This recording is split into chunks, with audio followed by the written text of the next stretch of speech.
Hello hello hello. তো বাকি অংশটা নিয়ে আমি আবার চলে এসেছি। কালকে তোমাদেরকে কাটিং অবধি দেখিয়ে রেখেছিলাম। তো আজ দেখাবো কী করে এটার মধ্যে সেলাই করতে হবে। তো আমি কিছুটা কাল করেছিলাম, তাতে যা বুঝলাম যে এই পাতলা নর্মাল যেটা আমরা মেশিনে সেলাই করি বা হাত সেলাইয়ের জন্য যে সুতোটা, সেটা একটুখানি পাতলা হয়ে যাচ্ছে, সেলাইটা ভালো করে দেখা যাচ্ছে না। তো যার জন্য আমি কী করলাম, একটু মোটা সুতো নিলাম। এই যে একটু মোটা সুতো হলে জিনিসটা দেখতেও ভালো লাগবে। এই যে আমি পরিয়ে নিয়েছি, এবার শুরু করি। প্রথমে কি করতে হবে, একটা সুতো নিয়ে এইভাবে এই যে ধারের অংশটা, এই ধারটা ছেড়ে একটু ভেতর দিক থেকে রান সেলাই এই যে এইরকমভাবে, যেরকম আমরা করিয়ে করিয়ে করি অমনি করে করে নিতে হবে। তাহলে কি হবে, যখন তুমি সুতোটাকে টানবে দেখবে একটা বাটির আকৃতি ধারণ করছে, তোমার ওটাতে তুলোটা ঢোকাতে সুবিধা হবে। এর মাঝে আর একটা জিনিস বলি, যে এইগুলো দিয়ে তুমি কি কি জিনিস বানাতে পারবে। দুল বানাতে পারবে, গলার হার বানাতে পারবে, আংটি বানাতে পারবে। আমি আজকে কোন জিনিসটা এটা দিয়ে বানিয়েছি তোমাদেরকে দেখাচ্ছি।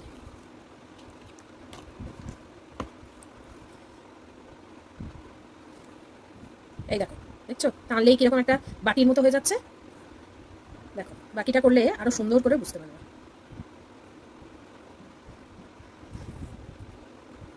এই যে আজকে কিন্তু যেহেতু এটা টিউটোরিয়াল ভিডিও, একটু সময় নিয়ে না দেখালে বুঝতে পারবে না, তাই আমি এটা স্পিডটা কিন্তু বাড়িয়ে দেবো।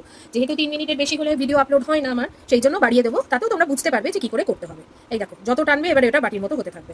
এইবারে আমাদেরকে এই সিনথেটিক কটনটা এর মধ্যে ঢুকিয়ে দিতে হবে। এবার আস্তে আস্তে ঢোকাতে থাকবো আর এই টানতে থাকবো। তাহলে কি হবে, এই যে বালিশে কভার পরানোর মতো ধীরে ধীরে টান দিতে থাকবো। এই দেখো, দেখেছো? এই দেখো আর একটু ঢুকিয়ে দেবো। এইবারে নিচেটাকে আগে ভালো করে সেলাই করে নেবো।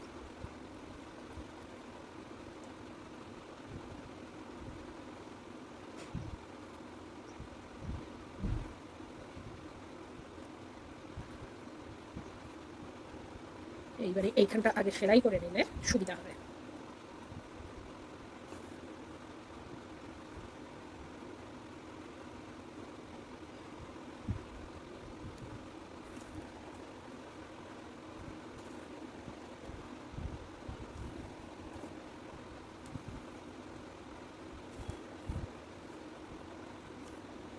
এটা করে দিয়ে তোমরা এখান থেকে একটু কেটেও দিতে পারো, কোনো অসুবিধা হবে না।